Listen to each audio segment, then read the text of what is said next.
The Shark Deck. I'm Johnny Mac with your daily comedy news. A lot of quick hits today, and you can never go wrong with talking about Dave Chappelle. Dave will do another round of Cornfield comedy shows July 6th through the 8th in Yellow Springs. Tickets already on sale. Probably sold out by the time you're hearing this. The shows were approved by the Miami Township Board of Zoning Appeals in early May. The permit application detailed that shows would be limited to 1,000 ticket holders and would take place between June 1st and October 8th. We'll see if he adds some more shows, and we'll see who else shows up. In the past, some celebrity guests included Chris Rock and David Letterman. Jon Stewart showed up once, so yeah, we'll see who shows up there. Kevin Hart spoke to Brant.com. They asked Kevin, hey, you work with a lot of brands. Brands today are scared to death of the controversy of comedy. When you hit the edges, now with the current world we're living in, does it affect the way you do comedy now? Kevin Hart said, we have to be aware of the times, because to not respect the times and not respect change is just ignorant. I mean, times change because it's necessary and it's needed. So the climate and temperature today is well-deserved, and we need to welcome it, adjust accordingly, be respectful. I'm a universal effing comedian. I've traveled the world telling jokes. There's not a country or state that I haven't been to do comedy. Is that true, Kevin Hart? Can you show me some clips from your appearance in, I won't even go to North Korea. Show me when you played Moscow. All right? Kevin said, I want to make that very clear. I've made people laugh by being myself. I don't force a narrative. I don't create a persona. No? Okay. What brands need the most is relatability. Without humor, you have no product. The smartest people in the world listen. The dumbest people in the world talk a lot. George Lopez apparently working on a Christmas comedy movie being filmed in, wrong, Jackson, Mississippi. Where else would you film a Christmas comedy movie starring George Lopez? They're filming down at Belhaven University. It is called How the Gringo Stole Christmas. Emily Wilson is a producer and says George Lopez plays a proud Mexican-American gardener with a landscaping business, and his daughter brings home kind of a hippie white dude, and hilarity ensues. Lopez talked about filming in Jackson, Mississippi. Nothing really kind of gets done in Hollywood anymore, so to come here, double your money because of the tax incentives, I think it's good for the economy here, and it's good for people like me who, really wouldn't get to see the beauty of Jackson, Mississippi. Matt Rife made a hilarious comparison between himself and the viral meme kid who took over social media a few years ago.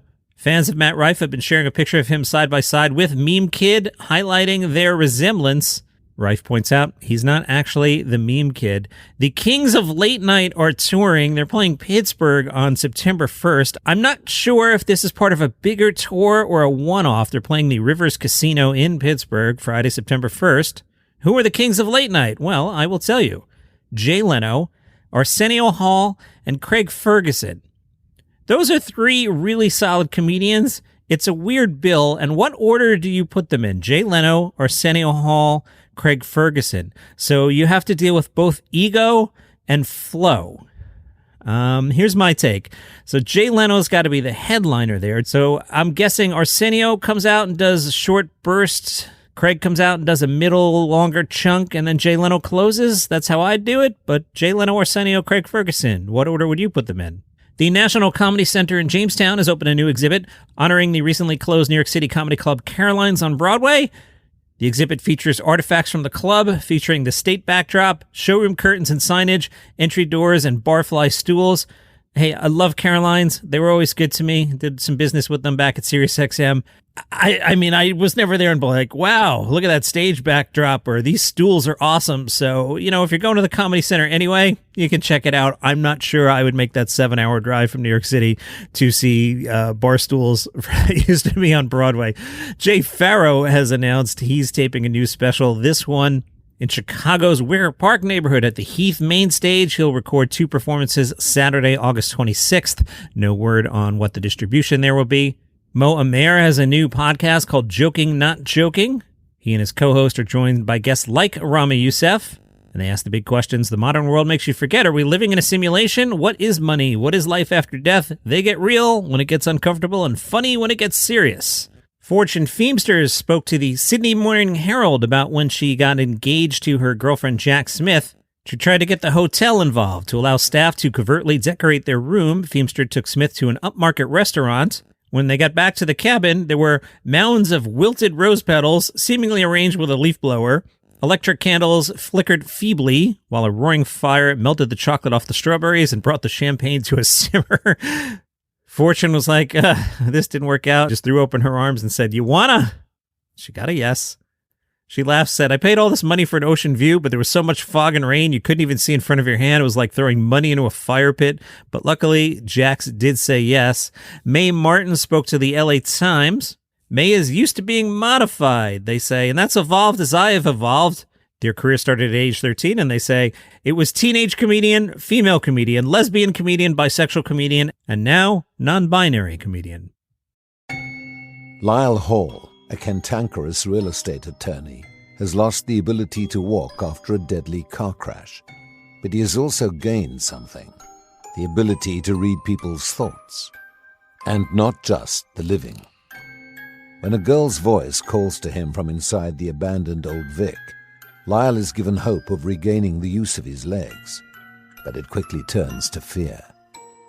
This ghostly girl says Lyle's daughter, a rookie detective, will die in 4 days.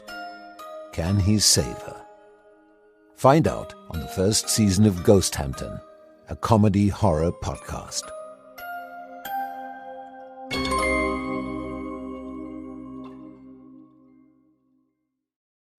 Rob Schneider in the news. He had that special on Fox Nation. Well, now he is backing Robert F. Kennedy Jr.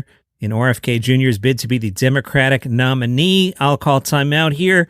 Look, comedy and politics are going to intersect.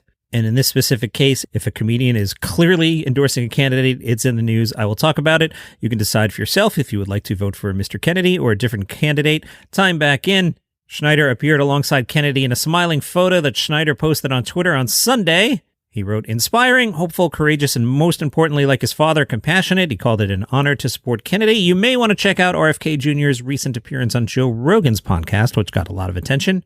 Just for Laughs, Montreal is just under a month away. I have had to make the decision that I can't go this year for personal reasons, and I got to be in 9 places at once, and I can't do it, and it's killing me.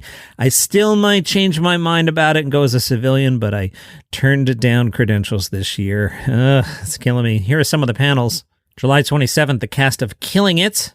That is a show on Peacock, which is why you're probably like, what's Killing It? That panel features Craig Robinson. You know Craig from The Office. Another panel on Wednesday, the 26th. This one about This Fool. That show was on Hulu and stars Chris Estrada and Frankie Quinones. You probably came along that one. I sampled it a little bit and just wasn't grabbing me. Told you about this one, I think, over the weekend. The new sketch troupe, The Desserts. They're getting a panel. This is the one executive produced by Bruce McCullough from Kids in the Hall. And new topic, bad news. If you like Jury Duty, you're not getting not actual Jury Duty. Nobody likes that. The TV show Jury Duty. Did you watch it? Pretty funny. It's on Freevee, which go on your Amazon Prime thing and they'll put it in front of you. Definitely worth watching. But no season 2. The co-creator says, I think we have to put that to bed. We kind of caught lightning in a bottle. And I don't know how we could ever top it. So I think we just have to do something else entirely. But as far as Jury Duty as an institution, I don't think we can. And that is your comedy news for today. Follow the show for free on Apple Podcasts, Spotify, YouTube, wherever you get your shows. See you tomorrow. Did you know you can name a cockroach after your ex-lover and have it fed to the animals at the zoo? Hi, I'm Johnny Mac with 5 Good News Stories. It's a podcast twice a week where I tell you 5 good news stories, 5 fluffy stories. I just want to make you smile to start your day. I can tell you about a cat and a rabbit that fell in love, or I can tell you how porta potties are about to be a lot less horrible. What kind of show is this? It's called 5 Good News Stories. The number 5 Good News Stories. Follow it, Apple, Spotify, YouTube, wherever you get your shows. 5 Good News Stories.